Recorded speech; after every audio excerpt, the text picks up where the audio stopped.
Hi friends, ఇదేంటా అని చూస్తున్నారా? ఇది తోటకూర మెంతికూర కలిపి ఫ్రై చేశానండి. దానిలో ఎగ్ కూడా వేశాను. ఇది ఒక్కసారి ట్రై చేయండి. షార్ట్ వీడియోలో చూపిస్తున్నాను. ఈజీగానే అయిపోతుంది. టేస్ట్ కూడా బాగుంటుంది. మీకు డౌట్ వద్దు, నేను ప్లేటింగ్ వీడియో కూడా చూపిస్తాను మీకు. ఇంకా తోటకూర ప్లస్ అదే మెంతికూర వేసి ఉల్లిపాయలు వేసి తాలింపు వేసుకున్నాను. ముందు 4 స్పూన్స్ ఆయిల్ సరిపోతుంది. నేను వేసింది హాఫ్ కట్ట తోటకూర, హాఫ్ కట్ట మెంతికూర అనమాట. ఇవి చక్కగా వాటర్ దగ్గర పడేంతసేపు మగ్గించేసుకొని హై టు మీడియంలోకి మార్చుకుంటూ చూడండి, ఉప్పు పసుపు వేసి మగ్గించుకున్నాను. ఇది బాగా మగ్గిపోయిన తర్వాత లో ఫ్లేమ్లోకి మార్చుకొని ఒక 2 గుడ్లు మాత్రమే వేసుకుంటున్నాను.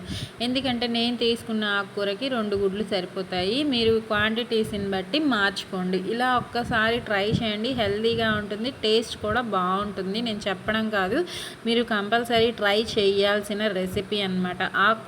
ఆకుకూర తినని వాళ్ళు, ఎగ్ ఇష్టపడే వాళ్ళు కూడా ఉంటారు కదా.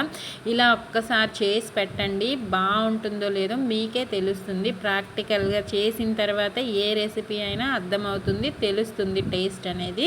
చేసి పెట్టండి.